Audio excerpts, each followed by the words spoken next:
का पूरा पौरख का भाषा र संस्कृति खेलकुद र साहित्य स्वदेश विदेश लिई आयो आयो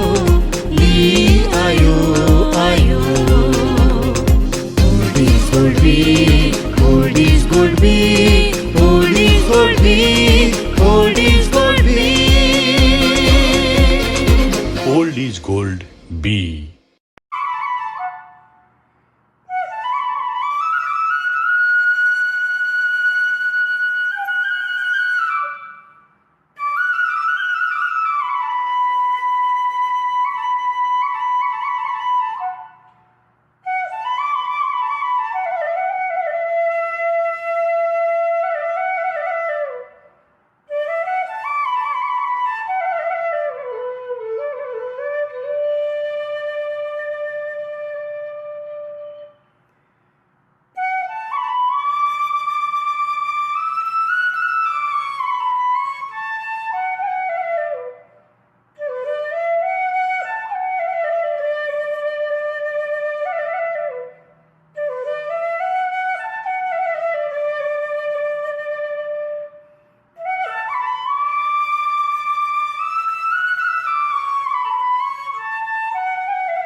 Located in the eastern Himalayas, Bhutan, a Southeast Asian nation, is sandwiched between China in the north and Indian states of Arunachal Pradesh, Assam, and West Bengal in the east, west, and south.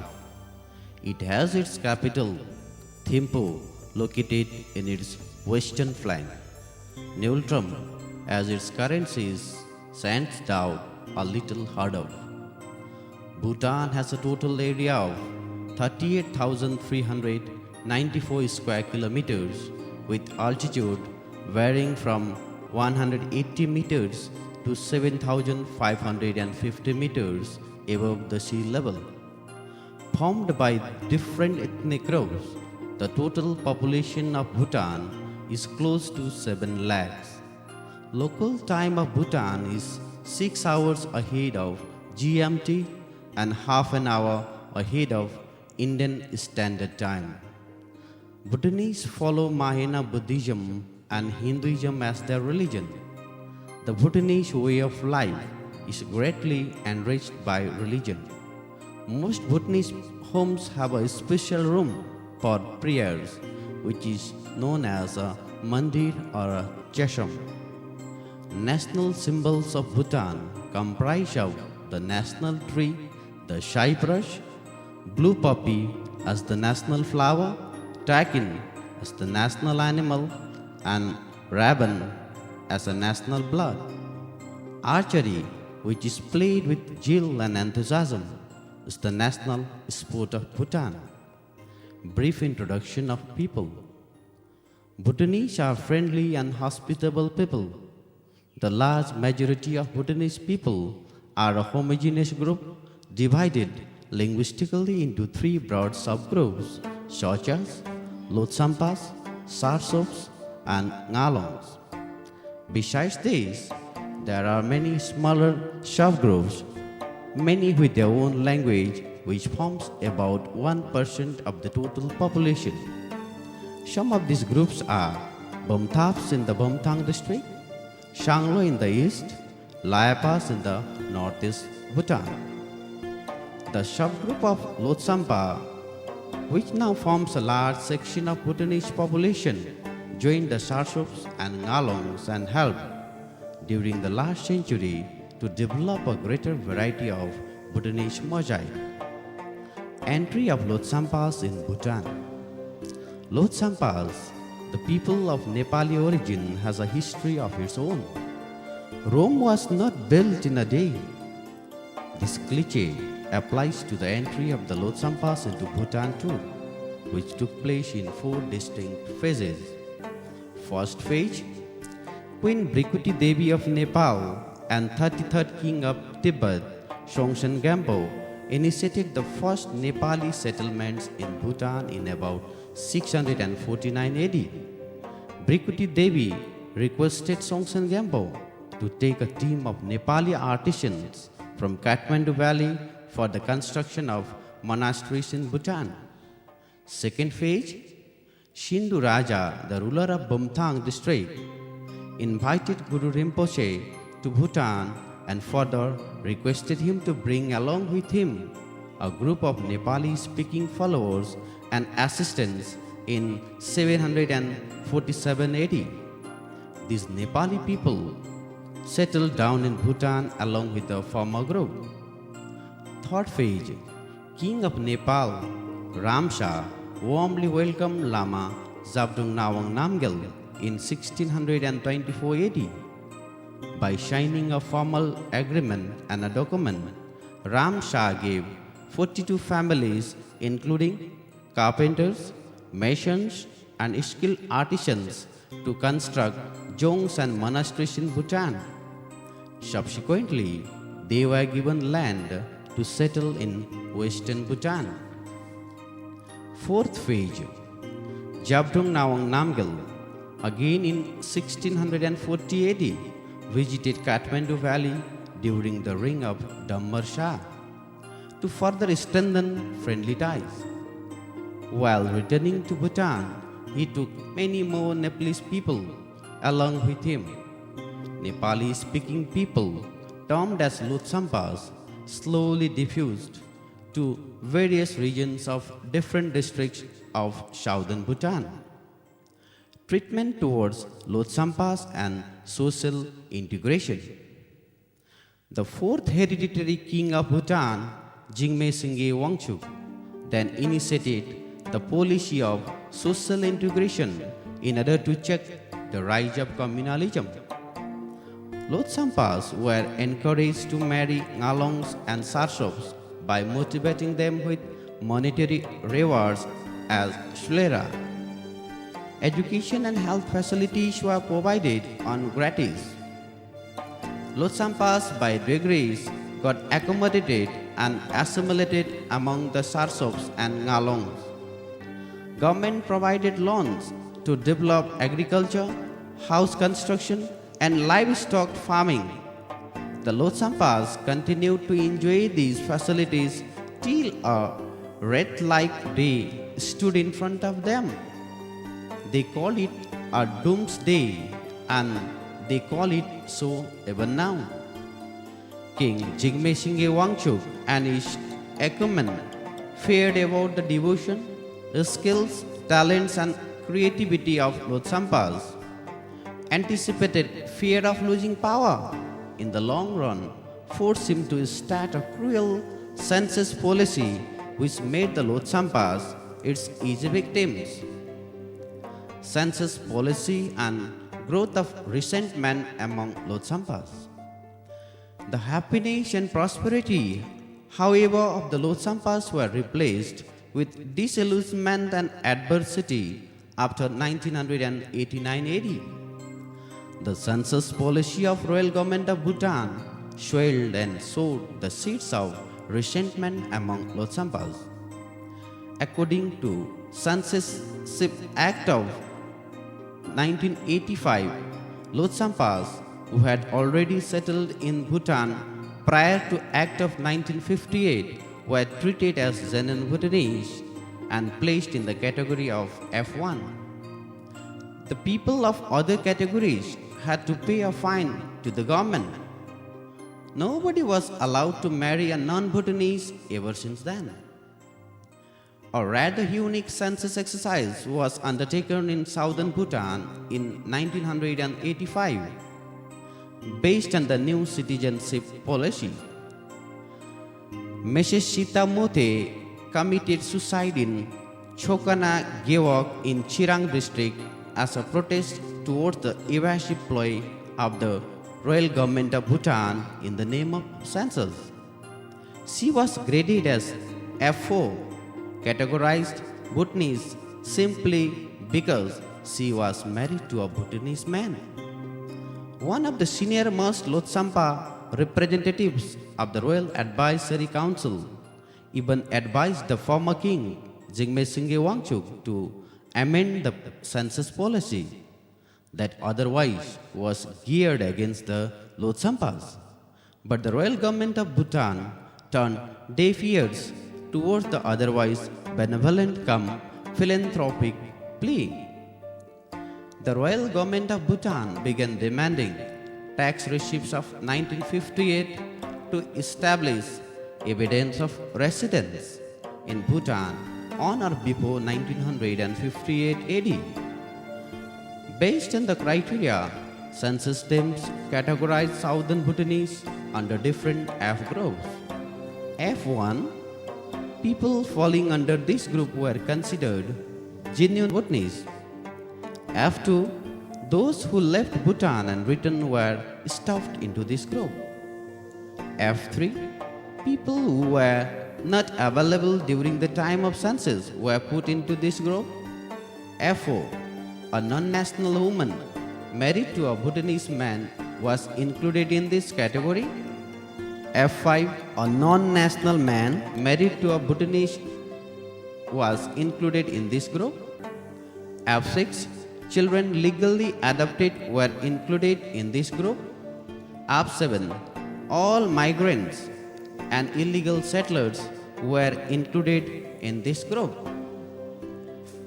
To add salt to the wound, in the census exercise of 1990, Lotsampas were asked to produce certificate of origin (CO) to prove themselves as a genuine Bhutanese.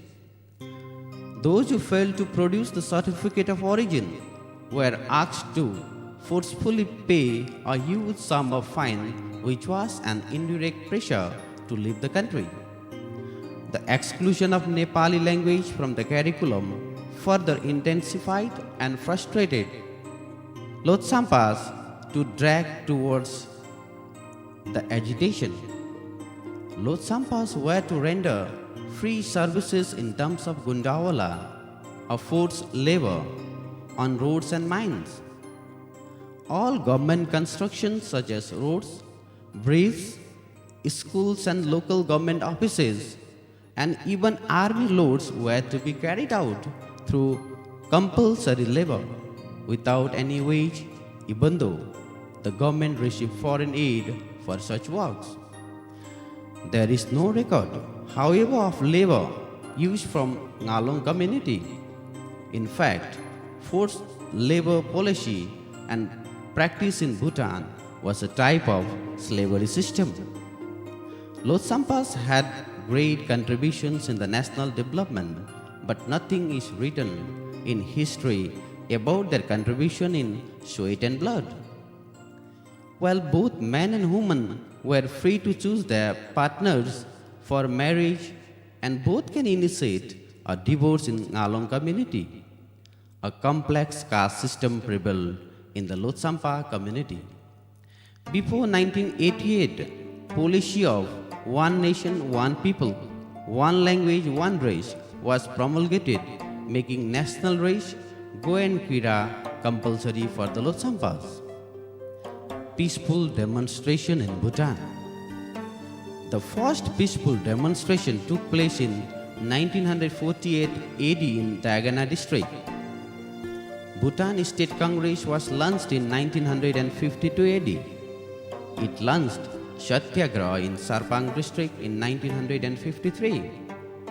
In the same year, a son of the soil and hero of the south, Mahashur Chetri was stuffed in a sack and thrown into river Sunkos alive in Sirang district. In the same year, development of prevalent Nepali language and culture was recognized by the government. However, sadly but truly, in August 1989, teaching of Nepali was banned in schools and Nepali curricular materials were removed from the schools and burnt in public places under the government's fate. Many Lotsampas joined hands in their efforts to save themselves from the yoke of injustice. Students' Union of Bhutan originated in Bhutan. Peaceful rallies and demonstrations under the banner of Bhutan People's Party demanding fair justice against the dress code, language code, and religion code resulted in arbitrary arrest in September 1990. There were intimidations, tortures, intrusion into villages, rape, detention without trial, and incommunicado, which caused the forced migration of Lotsampas who sought shelters away from their motherland. That resulted in more than 1 lakh Lotsampas leaving the country and living in exile. The frustrated agitation, however, lost its glory when government declared national emergency. The permanent leaders and the innocent people were caught and imprisoned.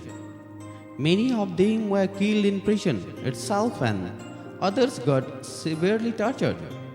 The security forces deployed in the disturbed areas started raping, threatening, and looting the people. The government succeeded in convincing the Ngalong's community about the act of terrorism of the Lotsampas and sowed the seed of antagonism in them. This way, the coherent existence of social harmony dissipated. Aftermath of peaceful demonstrations, all schools and other institutions in southern Bhutan were closed down. Curricular Nepali textbooks were disgracefully and insultingly burnt in public. Many Lotsampas working in government services were terminated and forced to leave the country. Lotsampa students who had to produce no objection certificate from the police department for admission in schools and for further studies.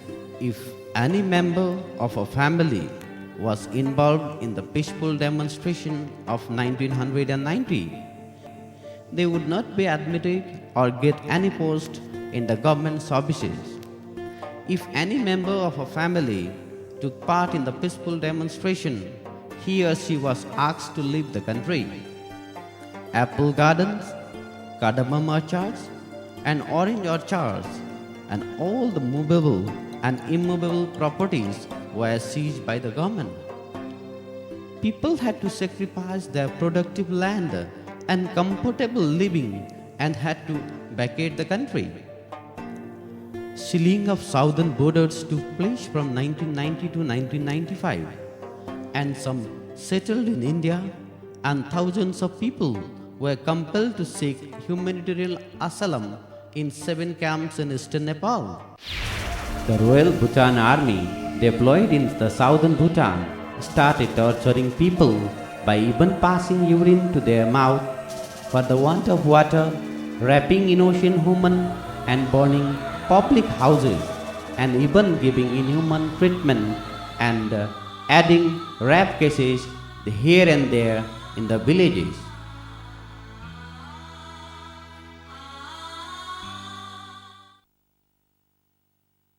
Forcefully evicted. And then the sorrow started pouring in the bank of Kankai River Mai in Jhapa, Nepal. While in the camps, due to uncongenial environment and hygienic conditions, irrespective of their age, health and state, hundreds of infants, elderly people, women and children, and even youth, they gave their invaluable life under the scorching sun and in the dreary desert of River Kankai Mai in the beginning of 1992. By seeing the pathetic condition felt upon the refugees, international organizations and other welfare organizations working for the victims of such human disasters, they started pouring the aids to them. And United Nations High Commissioners for Refugees, UNHCR, then started managing the camps. Then, in consultation with the then His Majesty Government of Nepal and local administration and the refugee people, then UNHCR started taking them to different refugee camps in eastern Nepal. As stated earlier, they were then taken to Beldagi camps, namely Beldagi 1, Beldagi 2 and Beldagi 2 extension, Timai, Goldhap, Pathari and Khudunabari. Still, the same people that we can see now with our eyes over here, they are there living their life so miserably that very few human hearts can only tolerate this painful sin.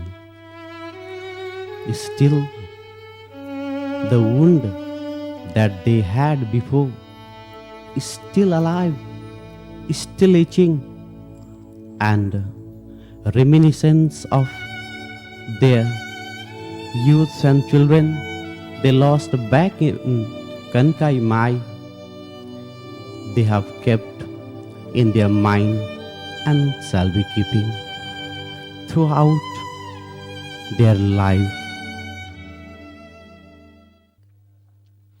After 1994, on seeing pathetic condition befell in the life of refugees, later the Bhutanese refugees were taken to Goldhap, Temai, Pathuri, Khudunabari and Beldagi camps under the patronage of the UNHCR. Then camp management committee headed by camp secretaries in each camp were established. Camp secretaries in the camp look upon social and administrative matters and assist UN agencies and other implementing partner agencies in running the camps in systematic manner. In order to provide security in the camp, refugee volunteers are deployed. Children below 18 years are engaged in their free hours in organizing social awareness program in Bhutanese refugee children forum centers in different camps. Refugees work hand to hand in managing all the activities in the camp.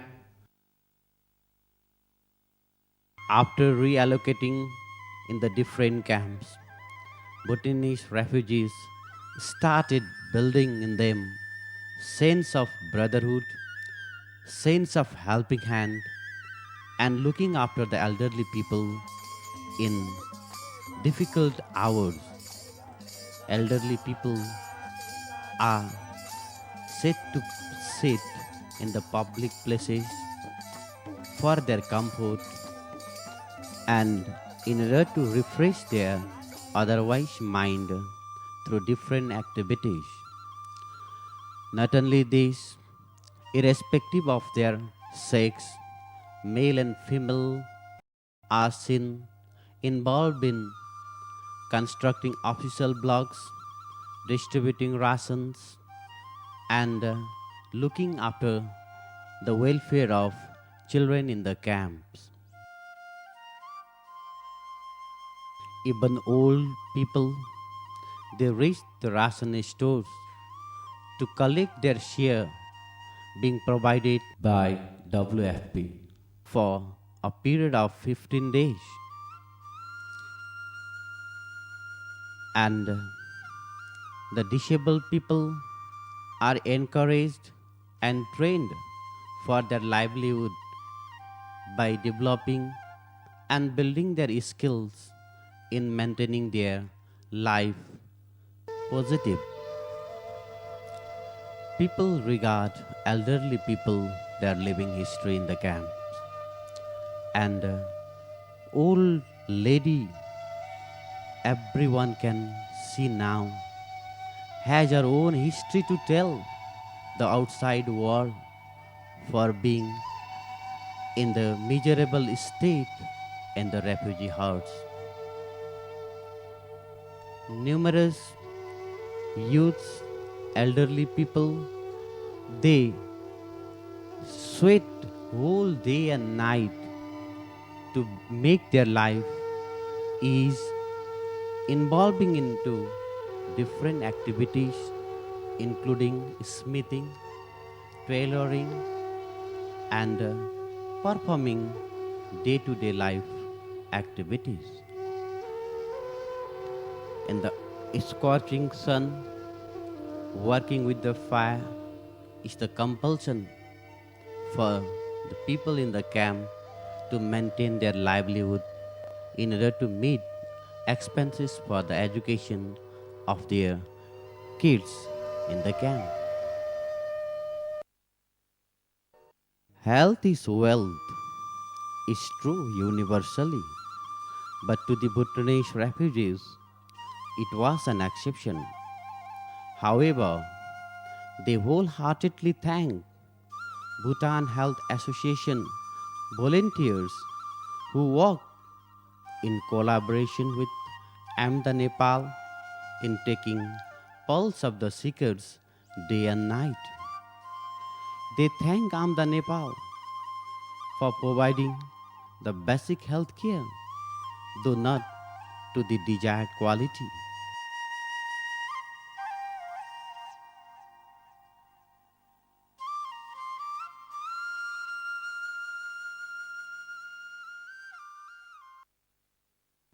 Bhutanese refugees are equally indebted to Caritas Nepal and Justice Refugee Service team for their benevolent and philanthropic support in imparting wholesome education to the helpless Bhutanese refugee children en masse.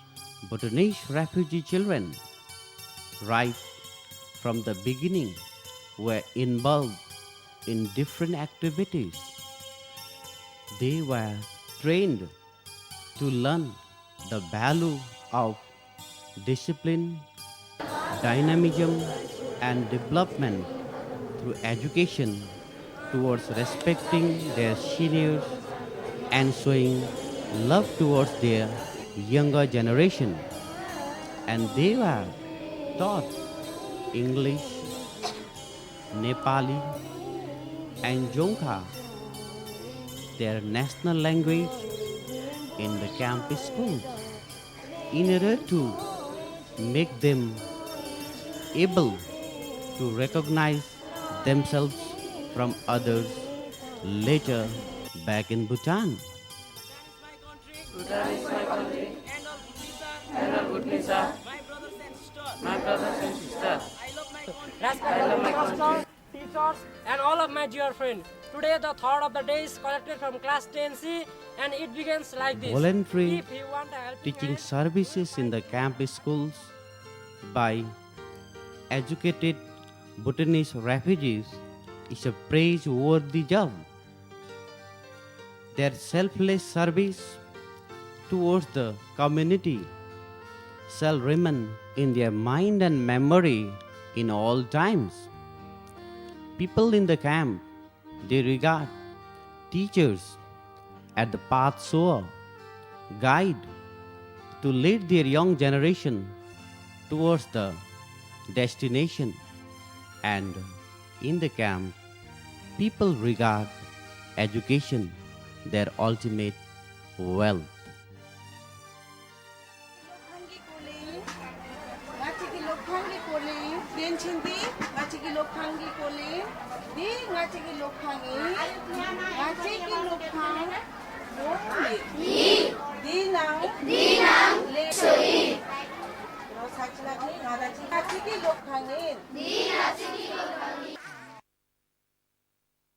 Women and children are the most privileged group in the camps since 1994. Bhutanese Refugee Women Forum tirelessly uplifted frustrated widows, vulnerable women through various skill developing trainings and non-formal education. They not only make them able to see their situation around. In the morning, parents, they send their children to school and then they leave for attending non-formal education class where they learn English speaking and communicating each other in order to prepare themselves for any challenges that may arise in front of them in days to come.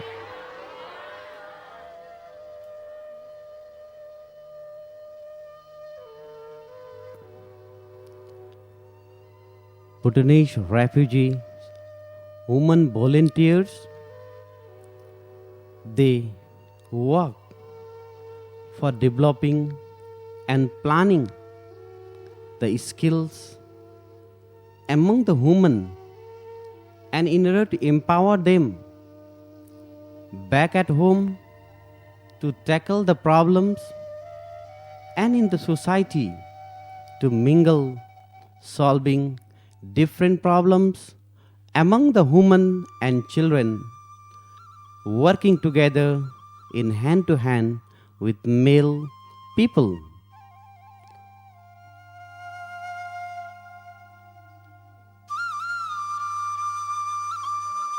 Likewise, children below 5 years of age are much cared groups in the camp.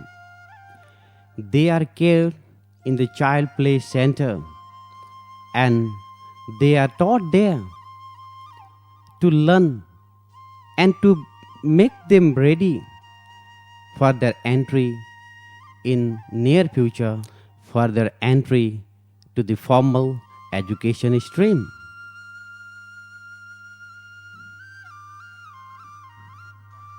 Man by nature cannot remain isolated. Search means and ways of entertainment, and same thing relies with the Bhutanese children. During their free hour, we can find in the camps children being involved in different recreational centers. Through games and sports, they develop their physical health and they develop their talents in order to make them available in international forums in days to come. Likewise, other recreational centers are also seen in the camp.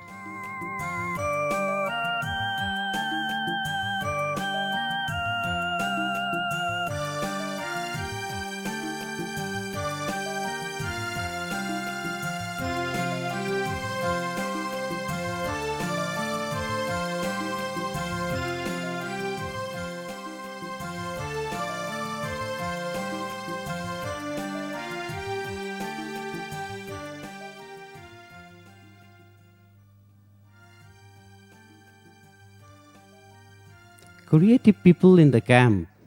They compose songs, drama, and compose even music, and they display in front of the people in the camps. And in order to build their morale, different organizations, they back them, providing resources to create street drama in order to organize social welfare activities.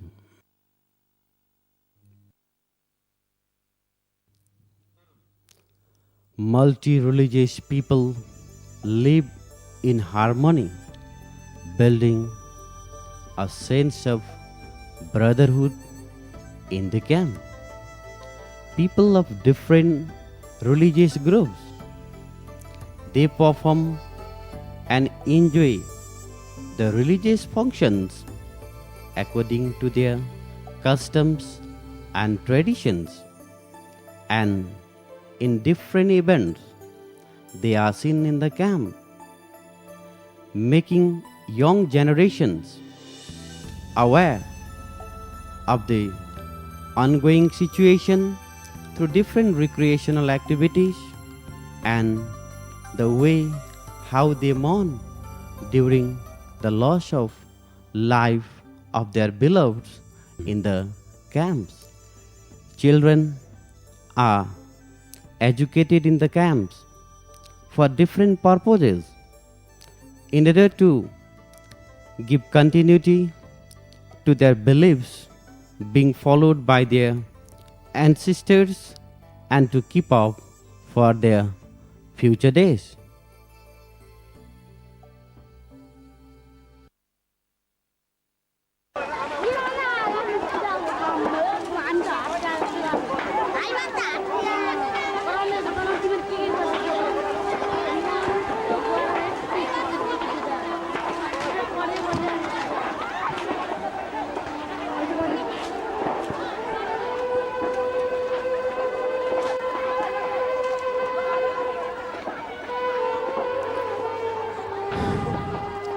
The night of 1st of March 2008 became the night of killjoy for the Bhutanese refugees residing in Goldaf camp at Jhapa, Nepal. The fire that began at around 8 p.m. could successfully turn about 1,400 refugee hordes into ashes within an hour. The incident unnerved people far and wide the whole night. The cruel fire left refugees empty-handed. They lost all their valuable documents they had back from Bhutan, and the poor students back in the camp lost their hard-earned academic certificates. Cry of women and children enveloped the whole scene and mingled with the cruel smoke. The remains of cruel act of fire the previous night could be seen the next day, as all of us can see now herewith. Along with the scene, mothers were seen wailing for the search of their kids within the fire at around. यो कति बजेदेखि आगो सुरु भएको यो लगभग 6:30 बजे हो नि 7 पनि आउनु भएको थियो अहिले कति बजे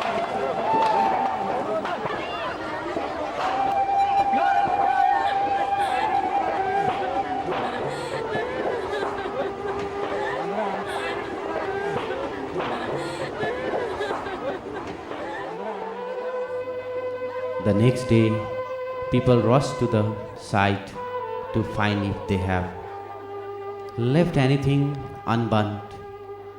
On finding nothing remained there, they are seen sitting, recollecting their yesterdays, where they used to stay and live their life.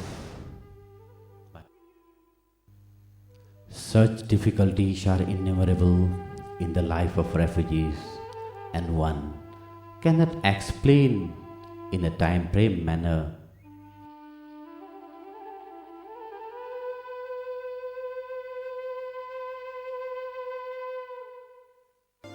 Effort on solving refugee problems through bilateral talks.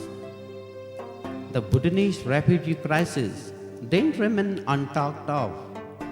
A total of 17 rounds of bilateral ministerial level talks took place. The first one that took place in 1993, giving way to the 17th round in 2005 AD. The team, after a bit of deliberations, agreed to group the refugees into 4 different categories. They comprised of the forcefully evicted ones, voluntarily migrated ones, those who involved in criminal activities, and the non-Bhutanese who had infiltrated into the camps posing as Bhutanese refugees. A supposed to be proper verification took place in Khudanabari camp that ended on 22nd December 2006.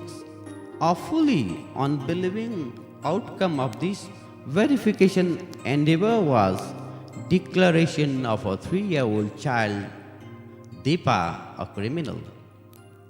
Nepal-Bhutan Joint Verification Team simple realization of its simple act brought the entire joint verification process to a standstill.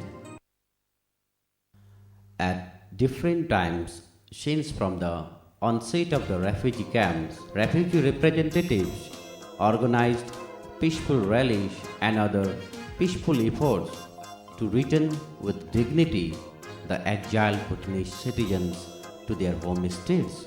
Political parties like BNDP, Group National Congress, Bhutan People's Party, Communist Party of Bhutan worked tirelessly from their level to return the refugees to their motherland. In course of their struggle, they came across innumerable problems at Indo-Nepal and Indo-Bhutan borders at different times. In March 2007, during their long march towards Bhutan, they were treated inhumanly at Med Chibri in Indo-Nepal border by Indian troops.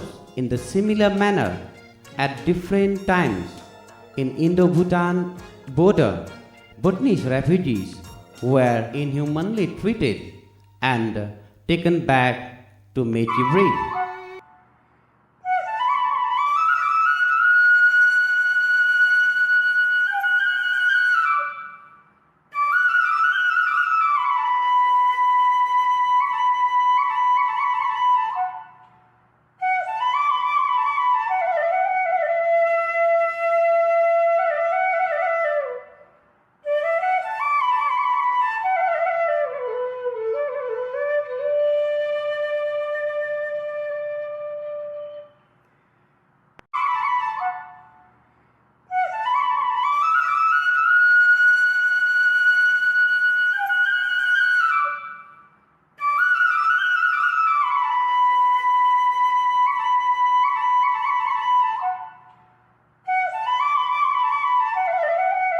And the failure of joint verification team comprising of Bhutan and Nepal, donor fatigue and frustration among the exiled Bhutanese. A portion of them, as their last resort, have shown their interest willy-nilly to somehow ease their problems in exotic land. And some, while staying back in the camp, await a dignified return to their beloved motherland.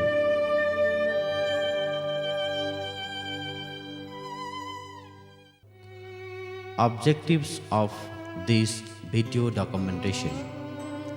This video documentation, entitled The Pathetic Exile, is produced firstly to protect the bitter truth of life in exile, secondly to conjure the video documentation as a memento for the present day generation so that in times to come they will be able to revise the hard times that their parents and grandparents had to endure. In fact, it will be kept as a skeleton embalmed through which the present day generation will know their predecessors. Lastly, to tell the outside world the tale of world's unlucky denizens of 21st century. It's uncertain.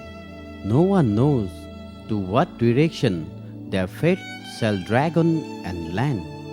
In days ahead, let's all hope for the best ending of the pathetic exiled life.